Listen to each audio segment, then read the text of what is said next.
Assalamualaikum warahmatullahi wabarakatuh. Sebelumnya perkenalkan nama saya Zaratul Minal Umaroh dengan NIM 220104110128. Dalam video kali ini saya akan menjelaskan sedikit mengenai konsep dasar bimbingan dan konseling.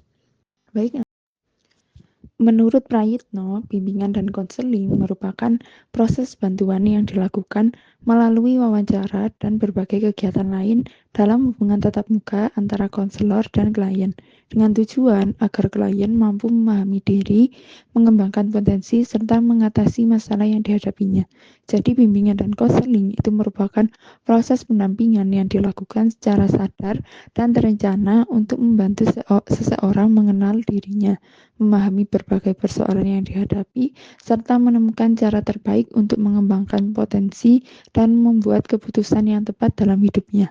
Dalam proses ini, seorang konselor hadir sebagai pendengar dan pembimbing yang membantu individu menemukan solusi tanpa menghakimi, baik dalam hal kehidupan pribadi, hubungan sosial, kesulitan belajar, maupun rencana masa depan seperti karir. Jadi tujuan utamanya adalah agar seseorang itu mampu tumbuh menjadi pribadi yang lebih mandiri, percaya diri, dan mampu menjalani hidup dengan lebih terarah. Tujuan bimbingan dan konseling sendiri adalah untuk membantu individu, khususnya siswa, agar mampu memahami dirinya sendiri, mengenali potensi yang dimiliki, serta mengatasi berbagai masalah yang mungkin dihadapi dalam kehidupan sehari-hari. Melalui proses ini diharapkan seseorang bisa berkembang secara optimal dalam aspek pribadi, sosial, belajar, maupun perencanaan masa depan seperti karir. Selain itu, bimbingan dan konseling juga bertujuan untuk membentuk kemandirian, meningkatkan kepercayaan diri, dan membimbing individu agar mampu membuat keputusan yang tepat serta bertanggung jawab terhadap pilihannya. Pada akhirnya, layanan ini diharapkan mampu menciptakan pribadi yang lebih siap menghadapi tantangan dan mampu menyesuaikan diri dengan lingkungannya.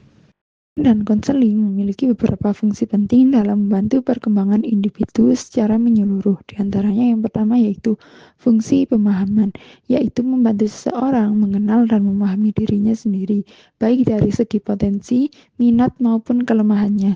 Yang kedua yaitu fungsi pencegahan, yang bertujuan untuk mencegah munculnya masalah dengan memberikan informasi, arahan, atau kegiatan positif agar individu terhindar dari kesulitan yang bisa menghambat perkembangannya. Yang ketiga yaitu fungsi pengentasan, yaitu membantu seseorang mengatasi masalah yang sedang dihadapi, seperti kesulitan belajar, konflik dengan teman, atau tekanan emosional. Yang terakhir yaitu fungsi pemeliharaan dan pengembangan, yang berperan dalam menjaga kondisi baik yang sudah ada serta mendorong individu untuk terus berkembang menjadi pribadi yang lebih baik dan mandiri. Bimbingan dan konseling memiliki beberapa bentuk kegiatan. Yang pertama yaitu konseling individual, yaitu interaksi langsung antara konselor dengan siswa secara tatap muka. Biasanya untuk membahas masalah pribadi seperti konflik keluarga, tekanan emosional, kesulitan belajar, atau kebingungan dalam mengambil keputusan. Nah, yang kedua yaitu konseling kelompok, di mana beberapa siswa dengan permasalahan serupa atau kebutuhan yang sama dibimbing dalam satu sesi bersama. Yang ketiga yaitu bimbingan klasikal yang menjadi bentuk layanan umum yang dilakukan. Biasanya dilaksanakan di dalam kelas dan menyasar seluruh siswa secara kolektif. Yang keempat yaitu layanan informasi, yaitu penyampaian materi yang dibutuhkan siswa untuk menunjang pengambilan keputusan dalam hidupnya. Informasi ini bisa diberikan melalui leaflet, papan bimbingan, brosur, serta media digital. Yang kelima yaitu layanan orientasi, terutama untuk siswa baru, agar mereka bisa lebih mudah beradaptasi dengan lingkungan sekolah, aturan, serta budaya sekolah yang baru. Yang keenam yaitu home visit atau kunjungan ke rumah siswa, terutama jika ada permasalahan yang memerlukan pemahaman lebih dalam dari lingkungan keluarga.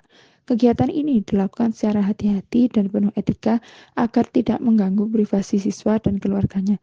Yang terakhir yaitu kegiatan pengembangan diri seperti pelatihan keterampilan sosial, seminar motivasi, pelatihan, kepemimpinan, lomba kreatif, dan outbound. Jadi kegiatan ini itu semacam bertujuan untuk menumbuhkan potensi siswa di luar kelas dan membangun karakter positif. Dalam bimbingan dan konseling, ada 4 bidang utama yang menjadi fokus layanan. Yang pertama yaitu bidang bimbingan pribadi, di mana bertujuan untuk membantu individu memahami diri sendiri, menerima kekuatan dan kelemahan diri, serta mengelola emosi atau masalah yang berkaitan dengan perasaan dan identitas diri. Yang kedua yaitu bidang bimbingan dan sosial, berkaitan dengan kemampuan menjalin hubungan yang sehat dengan orang lain, seperti teman, keluarga, maupun lingkungan sekitar, serta mengembangkan sikap toleransi, empati, dan tanggung jawab sosial. Yang ketiga yaitu bidang bimbingan belajar, fokus pada peningkatan motivasi, cara belajar yang efektif, manajemen waktu, serta mengatasi hambatan-hambatan dalam kegiatan akademik. Yang terakhir yaitu bidang bimbingan karir, yaitu untuk membantu individu mengenali minat, bakat, dan nilai-nilai yang dimiliki untuk menentukan arah pendidikan lanjutan atau pilihan pekerjaan di masa depan. Kemudian, tahapan dalam bimbingan dan konseling. Yang pertama yaitu pengenalan atau identifikasi masalah, di mana konselor berusaha memahami kondisi, karakteristik, dan kebutuhan konseli. Informasi dalam tahap ini dikumpulkan melalui berbagai metode seperti observasi, wawancara, dan lain sebagainya. Kemudian yang kedua yaitu diagnosis, yaitu proses analisis secara mendalam terhadap masalah yang telah diidentifikasi. Yang ketiga yaitu prognosis, yaitu memperkirakan arah perkembangan konseling serta kemungkinan hasil dari proses konseling yang akan dilakukan. Yang keempat yaitu tindakan atau intervensi, yaitu tahapan inti di mana konselor itu mulai memberikan layanan secara langsung. Intervensi ini bisa berupa konseling individu, kelompok, atau pemberian informasi atau berbagai teknik bimbingan lainnya yang sesuai dengan masalah konseling. Tujuannya adalah membantu konseling menemukan solusi, meningkatkan pemahaman diri, serta mengembangkan keterampilan yang diperlukan untuk menghadapi permasalahan. Yang kelima yaitu evaluasi dan tindak lanjut, yang bertujuan untuk menilai sejauh mana tujuan bimbingan dan konseling itu telah tercapai. Jadi konselor akan mengukur efektivitas intervensi yang telah dilakukan dan melihat dampaknya terhadap perubahan perilaku atau kondisi konseling. Jika diperlukan, konselor juga akan melakukan tindak lanjut berupa pendampingan lanjutan, penguatan strategi, atau rujukan kepada pihak lain. Selanjutnya yaitu analisis permasalahan di sekolah. Jadi siswa ini bernama Muhammad Haidar, yaitu kelas 8. Jenis masalahnya yaitu yang pertama yaitu motivasi belajar dari narasumber yang kurang. Yang kedua itu mempunyai bakat menari, namun kendala dari orang tua itu kurang mendukung, sehingga bakat tersebut tidak dikembangkan dengan maksimal. Yang ketiga itu dalam masa pubertas, sedang dalam masa transisi yang kadang menunjukkan emosi yang kurang terkontrol. Jadi ada dua faktor. Yang pertama yaitu faktor internal, di mana peserta didik itu belum mampu memahami kelebihan dan kekurangannya dengan baik. Yang kedua itu masih mencari jati diri, dan yang ketiga itu memasuki masa pubertas, dan yang terakhir yaitu memiliki pandangan yang masih sempit, sulit menerima pendapat dari orang lain. Dan yang kedua itu faktor eksternal, yang pertama yaitu pergaulan, dan yang kedua itu modernitas. Jadi permasalahan utama yang dihadapi Haidar adalah kurangnya motivasi belajar, tidak tersalurkannya potensi diri, dan pengaruh lingkungan sosial yang kurang sehat. Hal ini diperparah oleh komunikasi yang kurang efektif dalam keluarga. Untuk mengatasi permasalahan tersebut, dibutuhkan pendekatan menyeluruh dengan melibatkan guru, konselor, dan orang tua. Dukungan terhadap minat dan potensi, komunikasi yang terbuka, dan pembinaan sosial yang sehat akan membantu Haidar membangun kembali semangat belajarnya dan berkembang secara positif baik secara akademik maupun pribadi.